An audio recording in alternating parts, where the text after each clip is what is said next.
तो उन्होंने कहा भैया थोड़े से तुम भी ले लेना 4 बूंदे। तो उन्होंने कहा हाँ ठीक है फिर चलते हैं।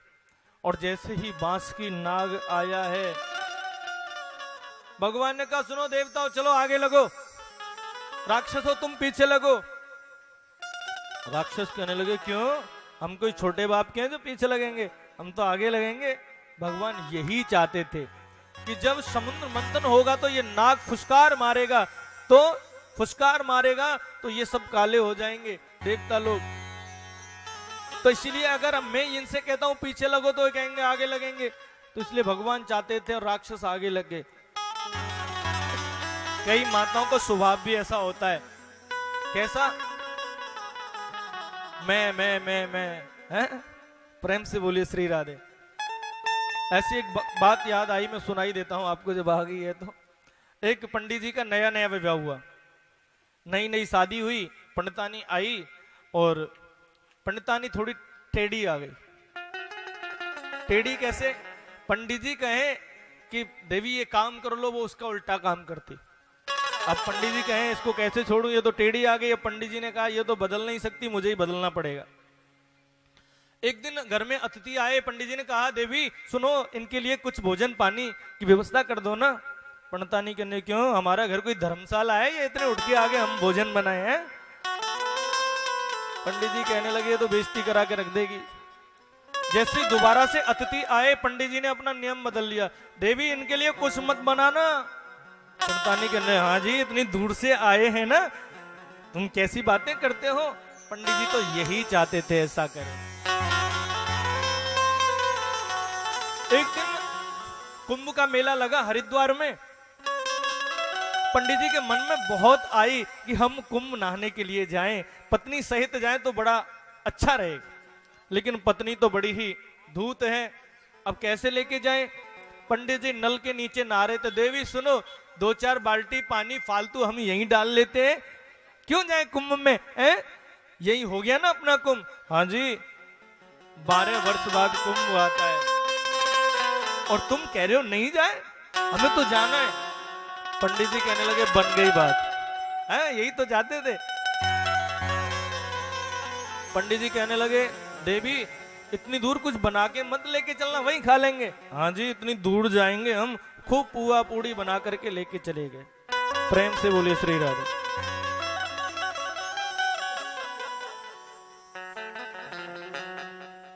प्रेम से बोलिए श्री राधे। अब गए जाकर के जैसे ही कुंभ में पहुंचे हरिद्वार में, अब पंडित जी के मुंह से सीधी बात निकल गई, देवी ज्यादा भीतर तक मत जाना है। अब हाँ जी इतनी दूर आए नहाने के लिए, भीतर ना जाए, और सीधी पहुंच गई बीच धार में। और जैसे ही पंडितानी बीच धार में पहुंची तो बह गई। पंडित जी कहने लगे पंडितानी बह गई, पंडितानी बह गई, पंडितानी बह गई। शोर मचाया तो जाल डालने वाले आए और उन्होंने जैसे भाव उधर है तो जाल डाला। पंडित जी कहने लगे भैया इधर मत डालो। उन्होंने कहा क्यों, भाव तो इधर है। अरे भैया वो जीवन पर्यंत उल्टी उल्टी चलिए तो इधर गई होगी, इधर नहीं गई होगी। प्रेम से बोलिए श्री राधे। तो कभी कभी ऐसा भाव भी होता है ना। बोली बाके बिहारी लाल की। समुद्र मंथन हुआ, सबसे पहले अमृत निकलना तो दूर की बात है, हलाहल नाम का कालकूट विष निकला। अब सब कहने लगे इसको कौन पिएगा, भाई कोई अच्छी चीज हो तो कहें हम पिएंगे हम पिएंगे। सबने देखा ऐसा कौन व्यक्ति है जिसको आराम से बनाया जा सकता है। अब गए भोलेनाथ के पास, गए भोलेनाथ से कहा कि प्रभु इसको धारण करो। पार्वती जी की तरफ देखा, पार्वती जी ने कहा जिसमें सबकी भलाई उसमें हमारी भलाई। भगवान ने जैसे ही रा कह के मुख को फाड़ा और मां कह के जैसे ही बंद किया, फिर उन्हें याद आया मेरे हृदय में तो भगवान श्री राम का वास है। तुरंत गले में ही रोक लिया है उस जहर को और उनका कंठ नीला पड़ गया है। वहीं से भोलेनाथ का एक नाम पड़ा नीलकंठ महादेव। बोलिए नीलकंठ महादेव की जय हो।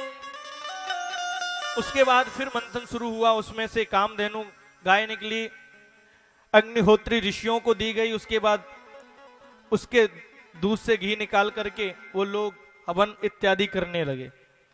उसके बाद में उच्च सर्वा नामक घोड़ा निकला, चंद्रमा निकला और 14 प्रकार के रत्न निकले और उसके बाद में भैया लक्ष्मी जी का प्राकट्य हुआ। अब लक्ष्मी जी को किसको दें? लक्ष्मी जी कहने लगी हम देने की वस्तु हैं क्या? अरे हम खुद समझदार हैं, हम अपने आप ही ढूंढ लेंगे अपना बर। सभी से कहा लग जाओ लाइन में। देवता लोग अलग लग गए, राक्षस लोग अलग लग गए। देवताओं से तो लक्ष्मी ने कहा चलो तुम तो राक्षसों से हार गए, तुमको तो वर करने लायक ही नहीं हो। और जैसे ही गए आगे बढ़े, नारायण भगवान की तरफ देखा और नारायण भगवान देख नहीं रहे। कहने लगे ये तो बहुत बड़ी कमी है, ये देख ही नहीं रहे, हम तो इनकी तरफ देख रहे हैं, हमारी तरफ। ये कमी नहीं है, ये तो अच्छा ही है।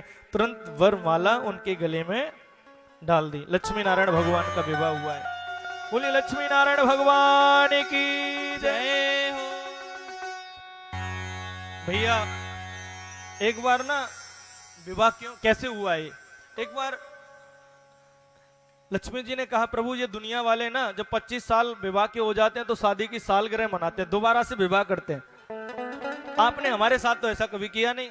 भगवान ने कहा हमारा विवाह हुआ हो तो किया हो ना, जब हमारा विवाह ही नहीं हुआ तो कैसे करें? तो प्रभु हमें भी शादी की सालगिरह मनानी है। तो भगवान ने वही शादी की सालगिरह मनवाने के लिए जो दीपावली आती है ना, उसी दिन भगवान ने लक्ष्मी जी को अपना पत्नी स्वीकार किया है, जिससे आज सब दुनिया वाले दीपावली को लक्ष्मी नारायण भगवान का पूजन करके उनकी सालगिरह मनाते हैं। बोलिए लक्ष्मी नारायण भगवान की जय।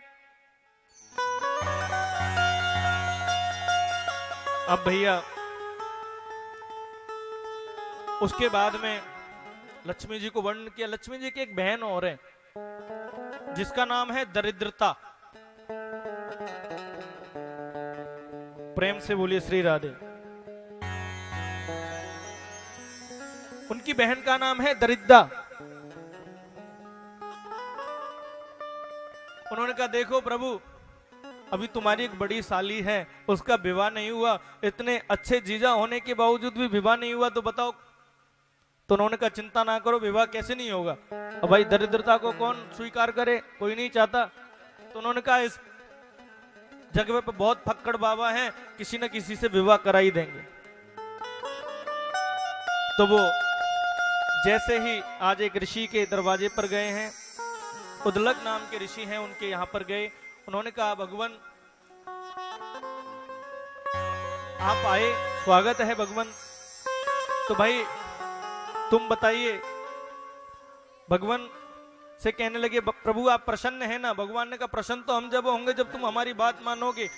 उन्होंने कहा क्या बात माननी है बताइए। कि विवाह कर लो।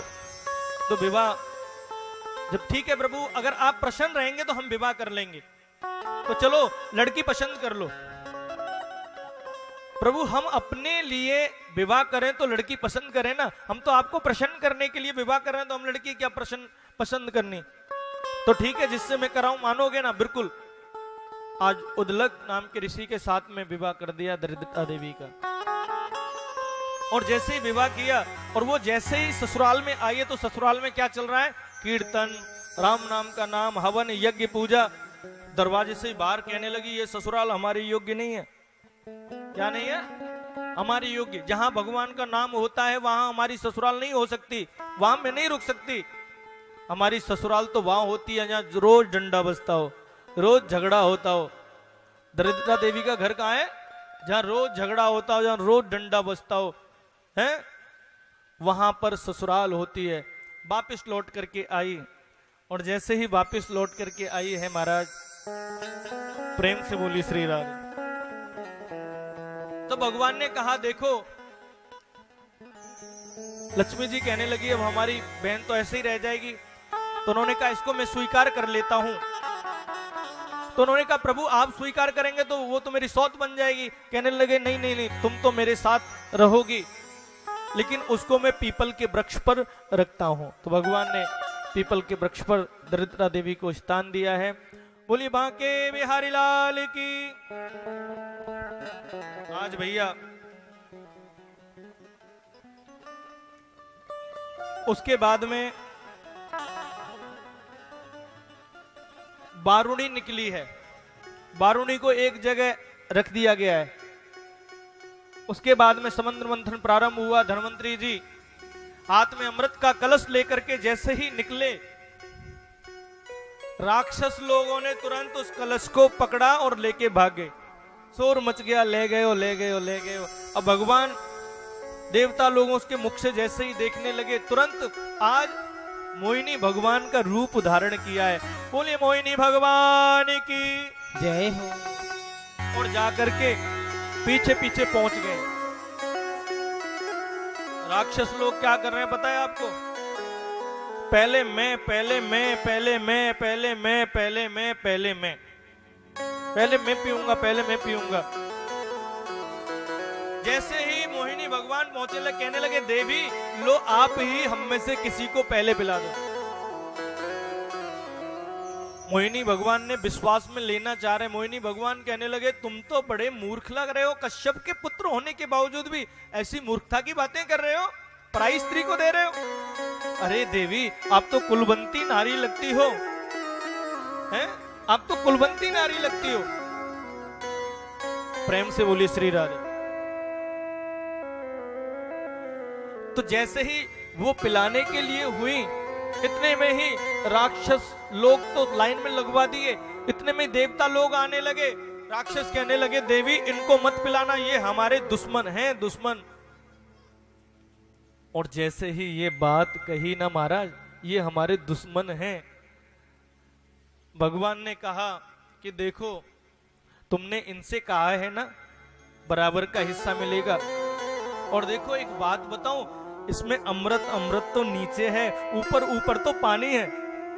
अच्छा तो देखो तुम्हारी बात भी रह जाएगी और तुम्हें अमृत मिल जाएगा, ये पानी पानी में रह जाएंगे। देवताओं से इशारा कर दिया जल्दी से लग जाओ। कहने लगे ठीक है प्रभु, जैसे आप जैसे करो आप। मोहिनी भगवान से कहा।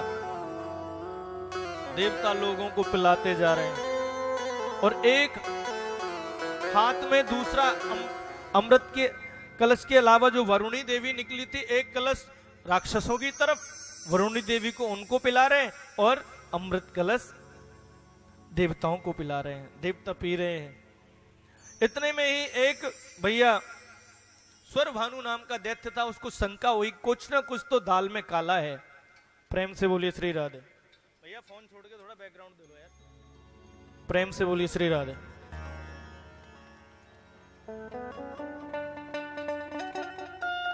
और जैसे ही महाराज बोली बांके बिहारी लाल की, ओ मैंने बांध लिया प्रेम वाला कंगना, ओ मैंने बांध लिया, ओ मैंने बांध लिया, मैंने बांध लिया प्रेम वाला कंगना। आओ आओ हरि आओ मोरे अंगना, आओ आओ हरि आओ मोरे अंगना। मैंने बांध लिया, ओ मैंने बांध लिया, मैंने बांध लिया प्रेम वाला कंगना। आओ आओ हरि आओ मोरे अंगना, आओ आओ हरि आओ मोरे अंगना। हरि बोल।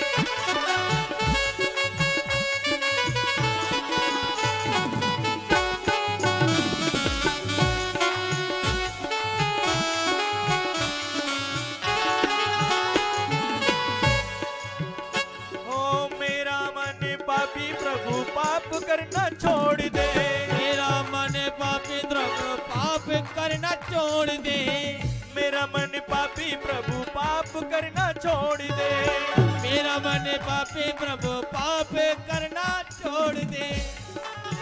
और क्या कह रहे हैं? हे प्रभु ये मेरा मन पापी है, ऐसा मुझे वर दो जिससे कि ये पाप करना ही छोड़ दे, बस तेरे नाम का गुणगान ही करता रहे। मेरा मन पापी प्रभु पाप करना छोड़ दे, मेरा मन पापी प्रभु पाप करना छोड़ दे। दुनिया से नाता तोड़ तेरे संग जोड़ दे। दुनिया से नाता तोड़ मेरे संग जोड़ दे। यही मांग मेरी, यही मांग मेरी, यारे यही मांग मेरी और कोई मंगना। आओ आओ हरि आओ मोरे अंगना, आओ आओ हरि आओ मोरे अंगना। रहो दोनों हाथों से ताली सेवा करते हो।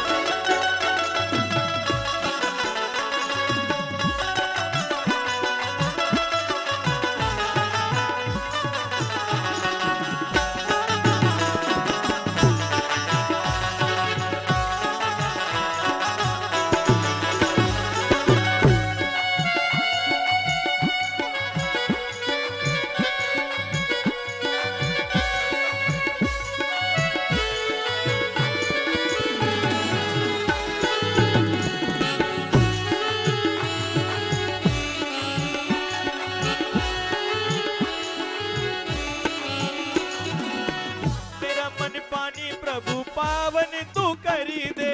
तेरा मन पाने प्रभु पाप करना छोड़ दे। मेरा तेरा नाता जोड़े ऐसा मुझे भरी दे। मेरा तेरा नाता जोड़े ऐसा तोहे भर दे। तेरे रंगी ऊपर, तेरे रंगी ऊपर, तेरे रंगी ऊपर चढ़े कोई रंग ना। आओ आओ हरि आओ मोरे अंगना, आओ आओ हरि आओ मोरे अंगना। मैंने बांध लिया, मैंने बांध लिया, मैंने बांध लिया प्रेम वाला कंगना। आओ आओ हरि आओ मोरे अंगना। ओ आओ आओ हरि आओ मोरे अंगना। जय हो।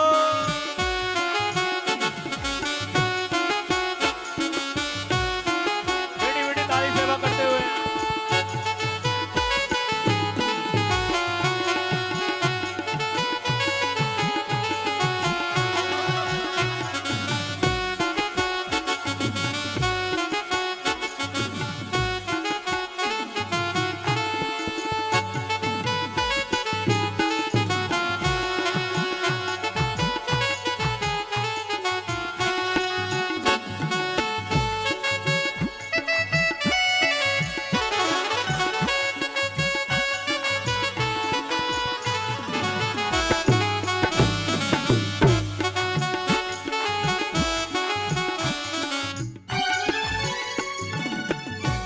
मेरे श्याम प्रभु तेरा गुण गाऊंगा। तेरे श्याम प्रभु तेरा गुण गाऊंगा। ओहो तेरा गुण गाऊं प्रभु तुझको रिझाऊंगा। तेरा गुण गाऊं प्रभु तुझको रिझाऊंगा। तेरा गुण गाऊं प्रभु आपको मनाऊंगा। तेरा गुण गाऊं प्रभु आपको रिझाऊंगा। तेरे शिवा प्रभु, तेरे शिवा प्रभु, तेरे शिवा प्रभु कोई मेरे संग ना। आओ आओ हरि आओ मोरे अंगना। आओ आओ हरि आओ मोरे अंगना। मैंने बांध लिया, मैंने बांध लिया, मैंने बांध लिया प्रेम वाला कंगना। आओ आओ हरि आओ मोरे अंगना। आओ आओ हरि आओ मोरे अंगना। आओ आओ हरि आओ मोरे अंगना। हरि आओ मोरे अंगना। आओ आओ हरि आओ मोरे अंगना। आओ आओ हरि आओ मोरे अंगना। आओ आओ हरि आओ मोरे अंगना। आओ आओ हरि आओ मोरे अंगना। आओ आओ हरि आओ मोरे अंगना। आओ आओ हरि आओ मोरे अंगना। आओ आओ हरि आओ हरि आओ आओ हरि आओ मोरे अंगना। आओ आओ हरि आओ मोरे अंगना। हरि आओ मोरे मेरे अंगना। आओ आओ हरि आओ मोरे अंगना। आओ आओ हरि आओ ओ मैंने बांध लिया प्रेम वाला कंगना। आओ आओ हरि आओ मोरे अंगना। बोली बांके बिहारी लाल की जय। देखो माताओं, जब हम भजन गाते हैं ना तो आप लोग ताली नहीं बजाते। बड़ी मुश्किल से दो चार माताएं दिखाने के लिए ऐसे कर देती हैं, लेकिन ताली में करंट नहीं है। और जब तक आपको पता है ना, जब तक पूरा करंट नहीं मिलता तब तक कूलर फ्रिज पंखा नहीं चलता, वोल्टेज बढ़ाने पड़ते हैं ना। तो भगवान से मिलना है तो ये ताली वाला करंट बढ़ाना पड़ेगा। इस ताली में जबरदस्त करंट होना चाहिए, तभी भगवान की प्राप्ति होगी। और जो माताएं ताली नहीं बजाती उनके लिए खास बात बताता हूं। बताऊं? ताली हम कहते हैं ना, ताली बजाओ, हम कहते हैं ना भजन साथ में गाओ। ऐसा कोई व्यक्ति नहीं है जिसने पाप नहीं किया। हम सब पाप करते हैं, कोई अनजाने में करता है, कोई जानबूझकर करता है, लेकिन पापी सभी हैं। पाप सभी करते हैं। तो हमारे वो पाप कहां बैठ जाते हैं? हृदय में आकर के, जो हमें भगवान का नाम नहीं लेने देते। फिर हम जैसे आकर के आपको नाम लिखवाते हैं, चलो कीर्तन करो, नाम लो, तो वो जब भगवान का नाम अंदर जाता है तो वो पाप आकर के बाहर बैठ जाते हैं। जब भगवान का नाम लेते हो तो पाप भीतर से बाहर बैठ जाता है तुम्हारे बगल में आकर के। और जब तुम ताली बजाते हो ना तो वो पाप पड़ोसी के घुस जाता है। अब देख लेना, अगली बार बड़ी जोर से ताली हो जाएंगे। पड़ोसी का नाम आ गया ना, पाप पड़ोसी के, देख लेना, बिगर बताए बता रहा हूं। है अगर ताली नहीं बजाओगे तो वो पाप वहीं बैठे रहते हैं और फिर बाद में भीतर घुस जाते हैं। और ताली बजाओगे तो वो पाप उड़ जाते हैं। तो इसलिए ताली सेवा बड़े प्रेम से करो, करंट वाली ताली सेवा करो। प्रेम से बोलिए श्री राधे। ठीक है, अब तो बजाओगे ना, अब तो ना कहूं तब भी बजाओगे।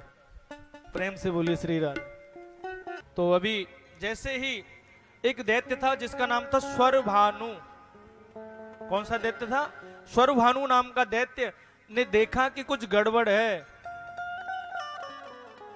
स्वरभानु नाम के दैत्य ने देखा कि कुछ गड़बड़ है और वो आकर के सूर्य और चंद्रमा के बीच में बैठ गया। और जैसे ही सूर्य चंद्रमा के बीच में बैठा, भगवान ने उसको भी अमृत पिला दिया। और जैसे वो गले तक गया, सूर्य और चंद्रमा जी कहने लगे हमारा आदमी नहीं है, गड़बड़ हो गई। तुरंत सुदर्शन चक्र आया, उसका धड़ अलग कर दिया। लेकिन महाराज वो तो अमृत पी चुका है। तो जैसे ही वहीं से राहु और केतु उत्पन्न होते हैं और जो उनके मुखारबिंद में जो बूंद अमृत की गई थी, जैसे ही गला कटा तो 2 बूंद जमीन पर गिर गई, जिससे प्याज और लहसुन उत्पन्न हुए। इसीलिए तो हम उनको भक्ति के कार्य में उसको सम्मिलित नहीं करते, प्याज लहसुन को। प्रेम से बोलिए श्री राधे। और भैया अब तो जैसे ही गर्दन काटी तो समझने में राक्षसों को देरी नहीं हुई और तुरंत उन्होंने क्या किया, उस अमृत को लेने के लिए झपटे। भगवान ने तुरंत वो अमृत गरुड़ जी को दे दिया कि गरुड़ जी पकड़ो। और गरुड़ जी से वो अमृत लेने के लिए झटके तो वो अमृत 4 जगह पर झलक गया। कौन कौन सी? प्रयाग, हरिद्वार, नासिक, उज्जैन। जब जब वो मुहूर्त आता है तब तक लोग वहां पर कुंभ नहाने के लिए जाते हैं। प्रेम से बोलिए श्री राधे। अमृत का पान करने जाते हैं। उसके बाद में अब तो देवता लोग राक्षसों को मारने लगे, राक्षस भागने लगे। राक्षसों के जो राजा हैं, राजा बलि, उनका प्राणांत हो गया, उनको मार दिया।